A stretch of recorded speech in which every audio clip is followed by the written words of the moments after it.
मेवाड़ के शिरोमणि महाराणा प्रताप जयंती को लेकर आज विश्व भर में देखा जाए तो हर वर्ग के युवा और हर उम्रदराज लोगों के मध्य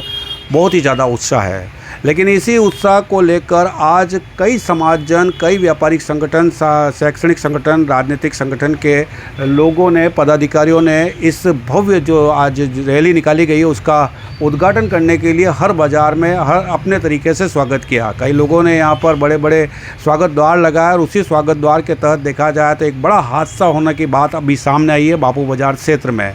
यहाँ पर साउंड एंड लाइट एसोसिएशन के जो सदस्य हैं उन लोगों ने अपने एक बैनर लगाकर एक यहाँ पर जो साउंड की ट्रस्ट होती है जिसका बेसमेंट के संदर्भ में यहाँ लोगों का कहना है कि बेस की इतनी मजबूती नहीं थी और उसके तहत वो आज धराशायी हो गया। हालांकि इससे पूर्व भी बापू बाज़ार और दिल्ली गेट चौराहे पर अन्य त्योहारों के तहत लगाए कई ऐसे द्वार पहले भी धराशायी हो चुका है। यहाँ पर सबसे बड़ा सवाल ये है कि जिस तरीके से किसी भी धर्म का महोत्सव मनाने के लिए एडीएम सिटी से परमिशन ली जाती है, तो अब जाकर यह बात भी स्पष्ट है कि इस तरह के स्वागत द्वार जो भारी भरकम लोहे के माध्यम से बनाकर लगाए जाते हैं, क्या उनके संदर्भ में ये कभी विचार नहीं किया जा सकता है कि इस तरह के द्वार जो होते हैं वो किसी का हादसे का न्योता दे सकते हैं, किसी की जान के लिए जोखिम बन सकते हैं। तो ऐसे द्वार बनाने से पहले भी संबंधित थाने से या फिर एडीएम सिटी से स्वीकृति लेनी चाहिए। आज यहाँ पर कम से कम 4 से 5 कारें बिल्कुल क्षतिग्रस्त हो गई। कई 2 पहिया वाहन जो अपने प्रतिष्ठानों के बाहर जो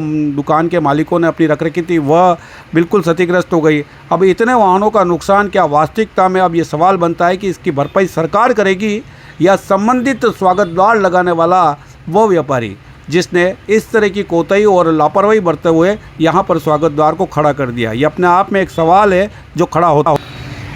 कई बैंक कर्मियों की गाड़ियाँ भी यहाँ रखी हुई थी जिसके अंदर एक बैंक कर्मी अपने जो पदाधिकारी था, अधिकारी था, उसको लेकर पहुंचा ही था और जब गाड़ी में वह सवार था तभी एक गाड़ी के ऊपर ये द्वार था जो गिरा था और उसकी सांसें भी एक बार तो वह बताया कि वो हमारी फूल गई थी कि कहीं जान जोखिम में ना आ जाए, कोई शारीरिक नुकसान ना हो जाए। लेकिन यहाँ पर किसी प्रकार की जनहानि होने की बात भी सामने नहीं आई है। लेकिन ये देख सकते हैं आप किस तरीके से इसके दोनों जो